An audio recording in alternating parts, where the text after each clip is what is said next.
Welcome to my channel. So this read is going to be a little bit different. This is a little more esoteric and into deep soul searching and the non-duality of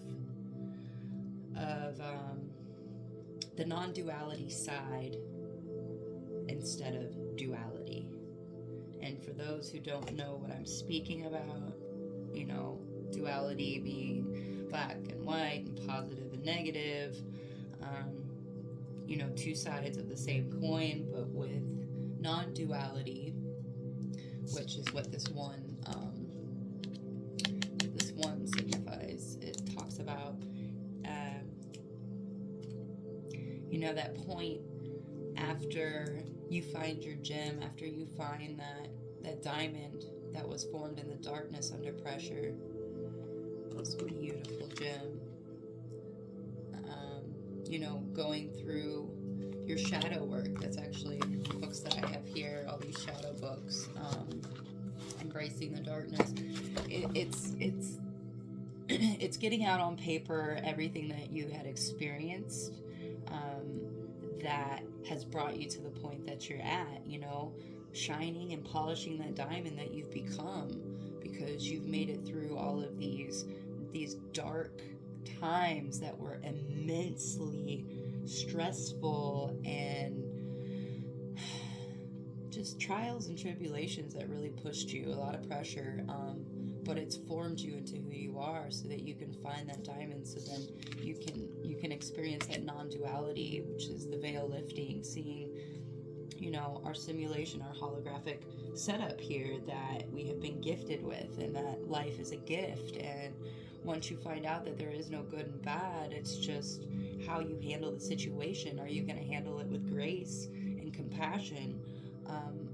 Sorry, I'm trying to quit saying it annoys me too. But let me get to the very first card, Mercury, that came out of the Black Moon astrology deck. This is, for most who know the Emerald Tablets, Thoth, Hermes, communication, I keep saying communication also rules the third house. Gemini, Mercury, quick communication. Can also talk about being a trickster, gaslighting. But what I found amazing, just mind-blowing, was that it talks about Hermes. Hermes being the son of Apollo. Now, I need to look more into this because I know Apollo is the god of the sun, who is also the twin of Artemis, who was the huntress, the virgin huntress of the moon, who followed the twins, the Titans, who they replaced were Helios and Selene, who were put in Tartarus, and then Apollo and Artemis took over from there. So, and again, it's a constant pattern that you'll see throughout history of the younger generations, overtaking their parents or those who superseded them, or who came before them. Yeah, superseded them. So, my point is, I was reading on this card, Mercury, communication. I do believe the shadow effect for retrograde, whenever you're hearing this, it's timeless, but we did just come out of Mercury retrograde, and we know that can be a lot of confusing time with communications, people gaslighting you, and things are now going direct in Mercury, and we're out of the shadow phase, so things are going to be kind of flooding back in. It's a time to go back over prior projects from when things were entering retrograde or in retrograde, just to go over things to make sure that, because it's just a funny time for most of you that know about astrology with our minds. Moving on, I don't want to dwell too much on this. Sorry if I messed that up. 4:31 on the timer, or 4:32 actually, so 4:32. We have the Hunter that came out of the Archetypes deck. Now this is amazing and fascinating to me because, one, I love anime. You got the Hunter x Hunter show, which I love. I absolutely love the show Hunter x Hunter. And within it, it actually talks about a virtual reality that Gon's father created with his friends, and he was like, hey, I want you to enjoy this. I'm not here in the game, but do enjoy this game that me and my friends have made. And in this game, people are being deceitful. They want to win the game at all costs, and they're like teaming up to basically play the game in a not so friendly way. And it just didn't seem as much fun. They kind of went into survival mode. It was like they were fending for their lives. And Gon was just like, in his head, he's like, I'm not for this. Like, my dad left me a message saying he made this for me. Just like here in our reality, God, the creator, made this reality for us to experience this, because this is the place we come to experience this. If you're an infinite being and you have always known something, you also want to know how not to have it so that you can appreciate it more. I hope this is making sense. So anyway, I know I'm kind of veering off, but this is what I'm being led to talk about. With Gon, he ends up going off with Killua, his friend, because his friend's like, hey, what do you want to do? I'm here with you.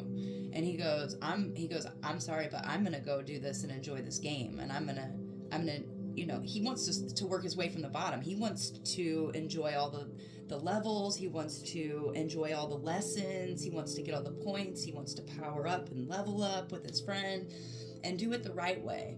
And that's really what, our creator wants for us, is to go about this the right way, not trying to seek revenge on other people, even if they have done us dirty. It's about just moving forward and realizing other people are on different paths.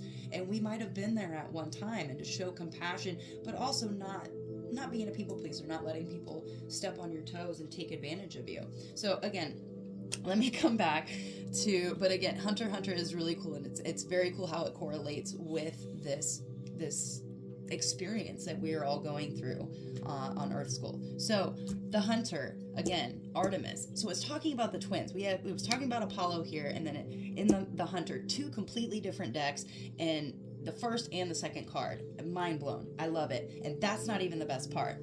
Oh, timer going off. So, deep breath. Let me center myself. So getting back to the gem here, diamonds form under pressure. I was already speaking about this, but last night, I think I'm on episode 8. There's an anime called The Spriggan. It was released in 2023. Great visuals, by the way. But what I love about it, it even talks about Noah's Ark. It talks about the government. It talks about special abilities. It gives some clues there, guys. It's giving gems. The show leaves gems for you, and it's wonderful to pick up.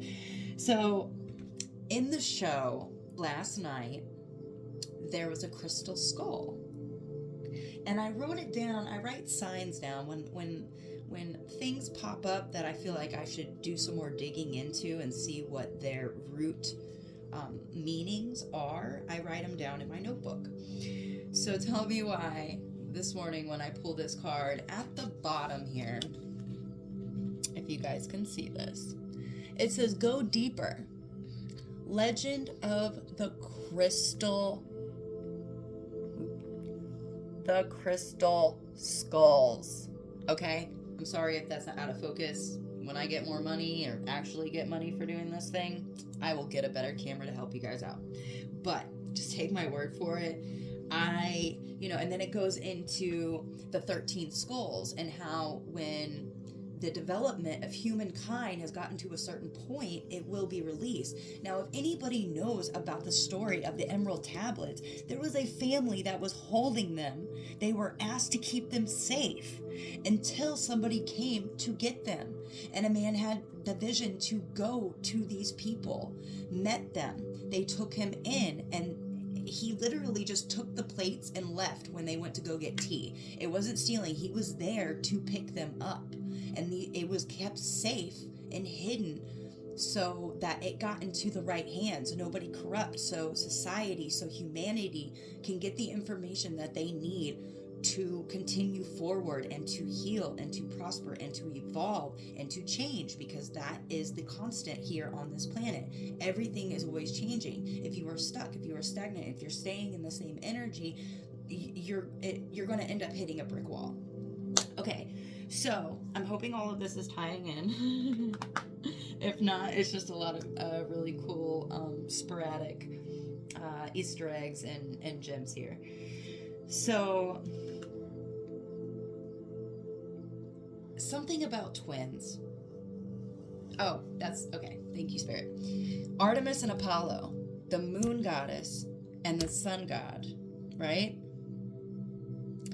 Your sun sign and your moon sign, your conscious mind and ego, which is your sun, and then your emotions, your soul, but also your psyche is also is more tied to your soul, but your emotions, your inside, bringing that sun, bringing that moon of yourself, of your energies, what's in your natal chart, bringing them together. That is your divine feminine, your divine masculine energies coming together.